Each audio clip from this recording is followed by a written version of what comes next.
তো হঠাৎ করে কেন আমাদের বাড়িতে হালুয়া হচ্ছে? বাড়িতে কি কোনো অনুষ্ঠান হবে নাকি অতিথি আসবে? তো হ্যালো এভরিওয়ান, তোমরা সবাই কেমন আছো? আমি তো অনেক অনেক ভালো আছি। তো তোমাদেরকে প্রথমেই দেখিয়ে দিচ্ছি বাজার থেকে আমার আব্বু কি কি নিয়ে এসেছে। ছোলার ডাল, সুজি, চিনি, ঘি, এলাচ সহ সব প্রয়োজনীয় জিনিসই নিয়ে এসেছে। তারপর ছোলার ডাল ভালো করে সেদ্ধ করে বেটে নেওয়া হয়েছে। এবার সেখান থেকে শুরু হচ্ছে হালুয়ার প্রস্তুতি। হালুয়া এমন একটা খাবার যেটা অনেকের কাছে পছন্দের, আবার অনেকের কাছে নাও পছন্দের হতে পারে, যেহেতু মিষ্টি খাবার। তবে আমাদের কাছে অনেক পছন্দের। আর একটা আনন্দের বিষয় হলো আমরা 3 বোন একসঙ্গে মায়ের বাড়ি বেড়াতে এসেছি। অনেকদিন পর সবাই একসঙ্গে সময় কাটাচ্ছি। দিদিরা, দিদির বাচ্চারা সবাই মিলে বাড়িটা একেবারে জমজমাট হয়ে গেছে। তো কথা বলতে বলতে এদিকে দেখতে পাচ্ছ হালুয়া প্রায় রেডি হয়ে গেছে। এদিকে কাটার প্রস্তুতিও চলছে। এখানে প্রায় অর্ধেকটা আছে, কারণ একসঙ্গে তো পুরো নাড়া যাবে না। ডালের হালুয়া নাড়তে অনেকটা কষ্ট হয়, হাত ব্যথা হয়ে যায় নাড়তে নাড়তে, অনেকটা নাড়তে হয়। তাই এদিকে অর্ধেকটা একটা পাত্রে ভালো করে ঘি মাখিয়ে নিয়েছি। তারপরে হালুয়াটা দিয়ে এবার দেখো ছোট ছোট পিস করে কেটে নেবো। বলো তো তোমরা কারা কারা হালুয়া খেতে পছন্দ করো, আর কারা কারা পছন্দ করো না সেটাও বলবে। যারা যারা পছন্দ করো তারা আমাদের বাড়ি চলে এসে হালুয়া খেতে, কারণ আমার মা দারুণ হালুয়া বানাতে পারে। আমার শুধু হালুয়া নয়, আমার মায়ের প্রত্যেকটা খাবারই খুব সুন্দর হয় খেতে।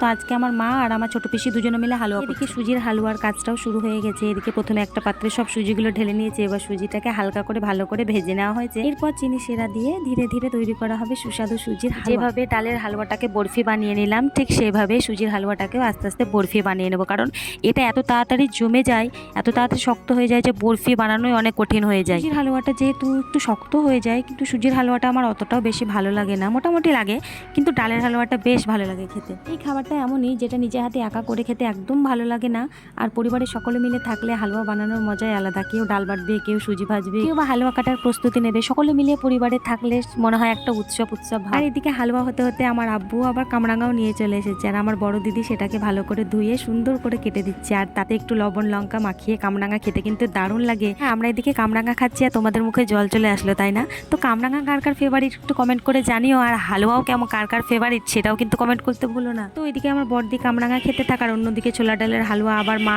আরেকদিকে করে নিচ্ছে, যেহেতু অর্ধেকটা হয়েছিল, অর্ধেকটা পিসি করেছিল আর অর্ধেকটা এদিকে মা করে নিচ্ছে। দেখো আমরা হালুয়াতে একটু কামধেনু রঙও দিয়ে নিচ্ছি, কালারটা খুব সুন্দর আসে। ভিডিওতে দেখে মনে হচ্ছে 2 থেকে 3 মিনিটের মধ্যে হালুয়া রেডি, কিন্তু না, অনেকটা সময় লাগে হালুয়া করতে। তোমরা হয়তো ভাববে যে হালুয়াটাকে রুটিবেলা বেলনা দিয়ে এত মারধর কেন করছে?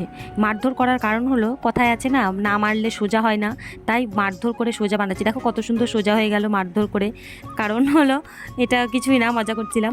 তো এটা অনেক গরম থাকে হালুয়াগুলো, কেবলই উনুন থেকে নামিয়েছে, আর প্রচণ্ড গরম হওয়ার সত্ত্বেও, মানে গরম থাকায় আমাদের হাতগুলো লাল হয়ে যায়। তাই প্রথমে একটু বেলনা দিয়ে সমান করে নিলাম, তারপরে হাত দিয়ে ভালো করে সমান করেছিলাম, তারপরে উপরে ঘি মাখিয়ে ভালো করে কেটে নিয়েছিলাম পিস পিস করে ছোট ছোট বরফি। এভাবে হাসি আনন্দ আর গল্পের মধ্যে আমাদের আজকের হালুয়া বানানোর কাজ শেষ হলো। সবাই মিলে একসঙ্গে সময় কাটানোর মজাটাই আলাদা। ভিডিওটা এই পর্যন্ত। ভিডিওটি যদি ভালো লাগে তাহলে একটা লাইক দিয়ে যেও, আর ইউটিউবে দেখে থাকলে চ্যানেলটি সাবস্ক্রাইব করে দিও, ফেসবুকে দেখে থাকলে চ্যানেলটি ফলো করে দিও, আর কমেন্টে জানিও তোমাদের বাড়িতে কোন কোন হালুয়া হয়, ছোলার না সুজির। আবার দেখা হবে পরে ভিডিওতে। চলো আজকের মতো হালুয়াটা দারুণ হয়েছিল, আশা করি রিয়াকশন দেখে বুঝতে পারছো।